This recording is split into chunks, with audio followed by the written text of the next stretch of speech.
नमस्ते विद्यार्थी मित्रांनो, आजच्या व्हिडिओमध्ये मी तुम्हाला सांगणार आहे एम.टेकची ॲडमिशन प्रोसेस रिलेटेड ची वेबसाईट कोणती आहे, त्याचबरोबर प्रिव्हियस इयरचा कट ऑफ कसा बघायचा आहे ना, आणि वॅकन्सी किती असते, वॅकन्सी मॅट्रिक्स किती असतो, तसेच सीट वाईज म्हणजे कॅटेगरीसाठी जागा किती असतात, हे सर्व आपण आजच्या व्हिडिओमध्ये बघणार आहे.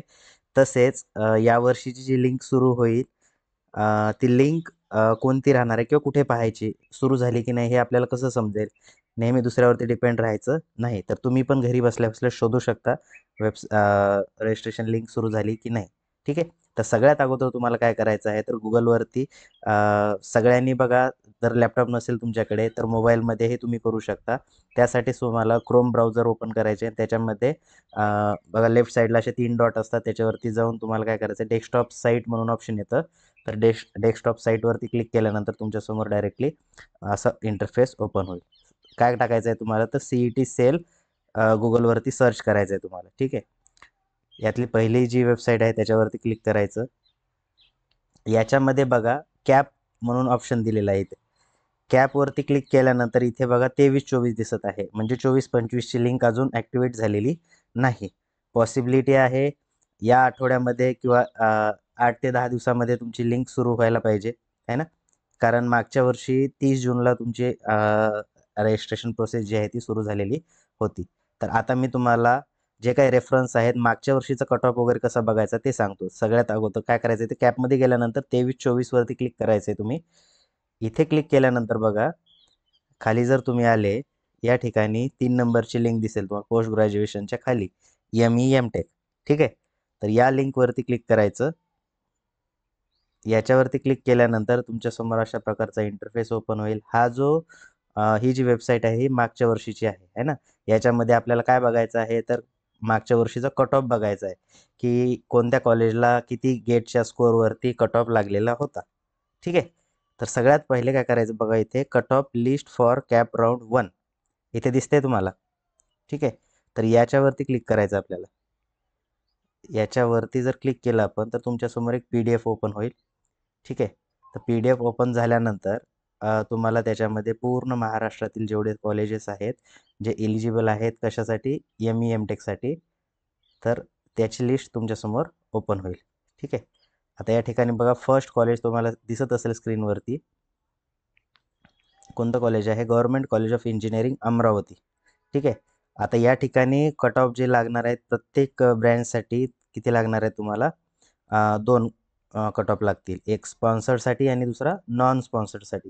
नॉन स्पॉन्सर्ड म्हणजे कोणते, तर गेट ज्यांनी दिलेली आहे असे कॅन्डिडेट, आणि स्पॉन्सर्ड कोणते, तर ज्या विद्यार्थ्यांकडे इंडस्ट्रीचं स्पॉन्सर्ड लेटर आहे असे विद्यार्थी. ठीक आहे. आता बघा, पहिला कट ऑफ इथे या ठिकाणी बघा, किती मार्काचा कट ऑफ ओपनसाठी आहे, 10.31, म्हणजे 10 मार्क जर गेटला असतील, 10.3, तर हा विद्यार्थी ओपन कॅटेगरीचा मागच्या वर्षी गव्हर्नमेंट कॉलेज ऑफ इंजिनिअरिंग अमरावतीला लागलेला आहे. त्याची ब्रँच कोणती, पण जिओ टेक्निकल इंजिनिअरिंग. ठीक आहे. असंच जर तुम्हाला बघायचे असेल दुसऱ्या ब्रँच, है ना, तर तुम्ही सर्च पण करू शकता या ठिकाणी. सपोज आता काय करायचं आहे, Ctrl+F, एखाद्या विद्यार्थ्याला DY पाटील आकुर्डी पाहायचं आहे, तर इथे DY पाटील टाकायची गरज नाही. आपण काय करू, आकुर्डी सर्च करूया. बघा, DY पाटील आकुर्डीची ब्रँच आलेली आहे या ठिकाणी. ब्रँच कोणती, तर एन्व्हायरमेंटल इंजिनिअरिंग. त्याचा कट ऑफ आहे 7.30. ठीक आहे. ओपनचा SC, GSC आणि S पुढं म्हणजे काय, G म्हणजे जनरल आणि S म्हणजे SC. SC कॅटेगरीचं जनरल. जनरल म्हणजे काय, तर लेडीज असू शकतो त्या ठिकाणी किंवा जेंट्स, कोणीही त्या ठिकाणी अप्लाय करू शकतो. ठीक आहे. त्याचा कट ऑफ. नंतर G.OBC.S. ठीक आहे. जी म्हणजे काय, तर जनरल, OBC, लेडीज पण घेऊ शकते त्या ठिकाणी, जेंट्स पण घेऊ शकतो, है ना. तर OBCचा कट ऑफ किती होता, 5.58, है ना.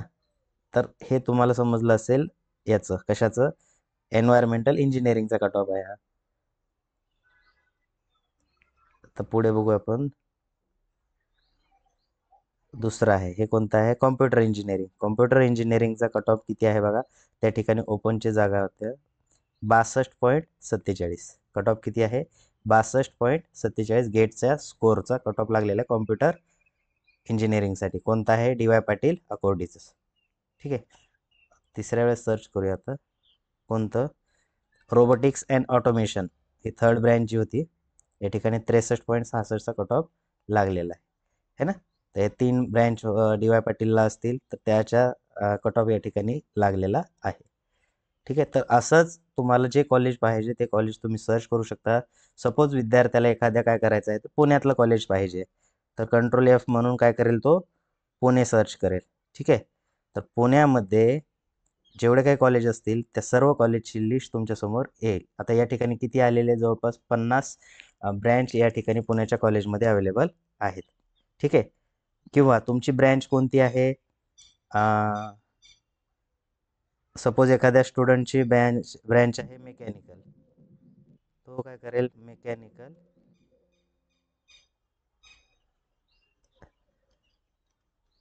सर्च करेल. ठीक आहे, तर मेकॅनिकलच्या जेवढ्या काही ब्रँच असतील, मेकॅनिकल इंजिनिअरिंग,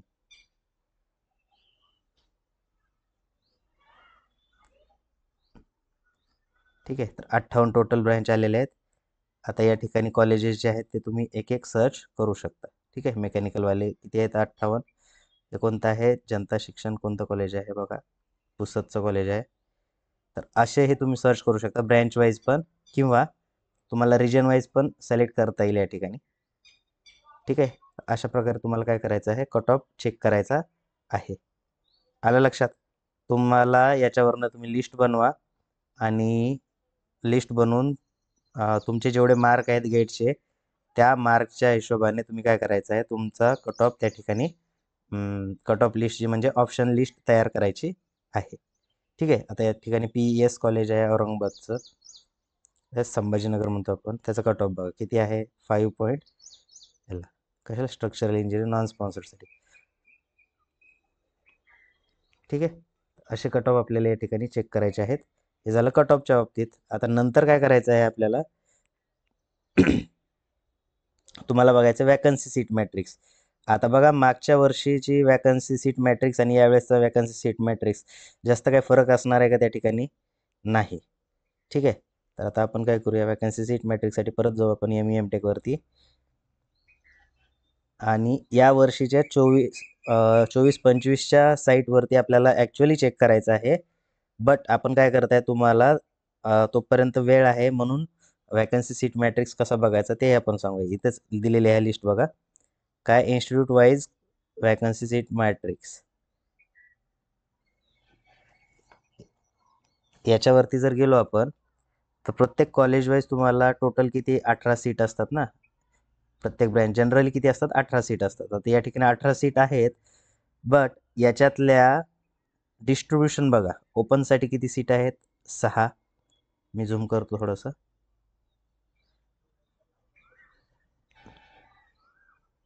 बघा, कोणती ब्रँच घ्या, सपोज या ठिकाणी इलेक्ट्रॉनिक सिस्टम अँड कम्युनिकेशन, ओपनसाठी 6 सीट आहेत, SC साठी 2 आहेत, ST साठी 1 आहे, VJ साठी ते 0 सीट आहे, NTB साठी 0 आहे, NTC साठी 1 सीट आहे, NTD साठी 0 आहे, OBC साठी 3 आहेत, ओपनसाठी 1 आहे. ठीक आहे, आता हे ओपन कोणती आहे, हे इथपर्यंत OBC पर्यंत झाले, हे नॉन स्पॉन्सर्डसाठी है ना. आता याच्यानंतर नॉन स्पॉन्सर्ड PWD म्हणजे काय, पर्सन विथ डिसॅबिलिटी. काय म्हणतो आपण त्याला, पर्सन विथ डिसॅबिलिटी. ज्या विद्यार्थ्याला 40% जास्त डिसॅबिलिटीचं पर्सेंटेज असेल आणि त्या विद्यार्थ्याकडे जर सर्टिफिकेट असेल तर PWDचं या ठिकाणी वॅकन्सी राहते. ठीक आहे, हे झाले नॉन स्पॉन्सर्ड, म्हणजे गेटचं ओपनची सीट एक आहे. ओपनची म्हणजे काय, नॉन स्पॉन्सर्ड PWDसाठी पर्सन विथ डिसॅबिलिटी जर असेल, या ठिकाणी बघा PWDच्या जागेवर दुसरा कोणीही कॉम्पिटिशन नसतो कोणत्याच कॅटेगरीचा. ठीक आहे, त्याच्यानंतर बघा पुढची जी हे आहे, हे काय आहे, तर नॉन स्पॉन्सर्ड या ठिकाणी ऑर्फन म्हणजे काय, अनाथ विद्यार्थ्यासाठी आहे का एखादी सीट, नाही आहे. ठीक आहे, त्यानंतर IL नाही आहे, MI नाही आहे, EWS साठी किती आहेत, 2. बरोबर. ज्या MEM टेकला 18 सीट वॅकंट असतील त्याच्या 10% म्हणजे किती, 18चे 10% येतं 1.8 म्हणजे किती, 2 सीट या कशासाठी रिझर्व असतात, EWS साठी. या ठिकाणी EWSचा कॅन्डिडेट जर मिळाला नाही तर त्या सीट वॅकंट राहतात, पण त्या ठिकाणी दुसरा कोणी ॲडमिशन घेऊ शकत नाही. आता या ठिकाणी बघा पुढची जी कॅटेगरी आहे ती स्पॉन्सर्डसाठी. स्पॉन्सर्डसाठी टोटल रिझर्व्ह सीट किती आहेत या ठिकाणी? 4 सीट आहेत. ठीक आहे. याच्यामध्ये ऑल सीट ज्या आहेत त्या कशा आहेत? ओपनच्या आहेत स्पॉन्सर्डमध्ये. ठीक आहे. या ठिकाणी जर तुम्ही कॅटेगरी असेल, काही असेल, तर त्या ठिकाणी स्कॉलरशिप वगैरे तुम्हाला शक्यतो भेटणार नाही. कारण ते एखाद्या इंडस्ट्रीनं तुम्हाला ते स्पॉन्सर्ड केलेलं असतं, आहे ना? त्याच्यामुळं स्कॉलरशिपचा काही विषय या ठिकाणी येणार नाही स्पॉन्सरशिपमधनं. ठीक आहे. आय होप तुमचा डाऊट क्लिअर झाला असेल रिगार्डिंग वॅकन्सी सीट मॅट्रिक्स. प्रत्येक कॉलेजची या ठिकाणी तुम्ही बघू शकता सेम कंट्रोल एफ करून भरपूर पूर्ण महाराष्ट्रामध्ये जेवढे कॅपच्या अंडर कॉलेज आहेत त्या सर्व कॉलेजेसची लिस्ट या ठिकाणी प्रोव्हाइड केलेली आहे. ठीक आहे. ओके. तर आय होप तुम्हाला हे क्लिअर झालेलं असेल.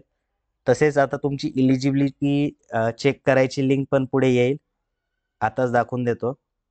ज्यावेळेस 24-25ची साईट सुरू होईल त्यावेळेस चेक युअर इलिजिबिलिटी म्हणून एक टॅब असते. त्याच्यावरती जर क्लिक केलं तुम्ही, तर तुम्हाला काय करायचं या ठिकाणी तुम्ही स्पॉन्सर्ड आहात की नॉन स्पॉन्सर्ड आहात हे पहिले चेक करायचं. गेट जर दिलेली असेल तर नॉन स्पॉन्सर्डवरती क्लिक करा. त्याच्यानंतर बीई बी टेक तर केलेलं असेल तर बीई बी टेकवरती किंवा बी फार्मसी केलं असेल तर फार्मसीवरती क्लिक करायचं. ठीक आहे. त्याच्यानंतर बघा तुमची जी ब्रँच असेल कोणतीही, सपोज ME मेकॅनिकल आहे ना, प्लेन मेकॅनिकल घेऊ आपण. आणि याच्यानंतर गेट गेट कशामध्ये दिलेली आहे तुम्ही ते पण ऑब्वियसली मेकॅनिकलमध्येच दिलेली असेल किंवा तुम्ही ज्या विषयामध्ये दिली असेल. चेक इलिजिबिलिटीवरती क्लिक करायचं. ठीक आहे. तर महाराष्ट्रातील जेवढे काही कॉलेज ज्या कॉलेजला मेकॅनिकल ब्रँच आहे असे सर्व कॉलेजची लिस्ट या ठिकाणी तुमच्यासमोर ओपन होते. ठीक आहे. याच्यामध्ये सगळे पूर्ण महाराष्ट्रातील कॉलेज येतात आणि त्याची सब ब्रँच कोणती आहे ते पण येतं या ठिकाणी बघा. ठीक आहे. मेकॅनिकल आहे तर पुढची कोणती कॅड कॅम आहे, कोणत्या याला थर्मल आहे, है ना. तुम्हाला जे काही मॅन्युफॅक्चरिंग इंजिनिअरिंग आहे, स्ट्रक्चर इंजिनिअरिंग आहे, तुम्हाला जी हवी आहे ती ब्रँच तुम्ही सिलेक्ट करू शकता आणि अकॉर्डिंग टू दॅट तुम्ही आतापासूनच लिस्ट प्रिपेअर करा. तुमच्या कोणत्या कॉलेजला तुम्हाला ॲडमिशन, कोणती ब्रँच पाहिजे आणि मागच्या वर्षीचा गेटचा कट ऑफ किती होता त्या कॉलेजला, याच्यावरनं काय करायचं आहे तुम्हाला. समजा गेटला जर ॲव्हरेज सपोज 14 मार्क पडलेले आहेत. ठीक आहे.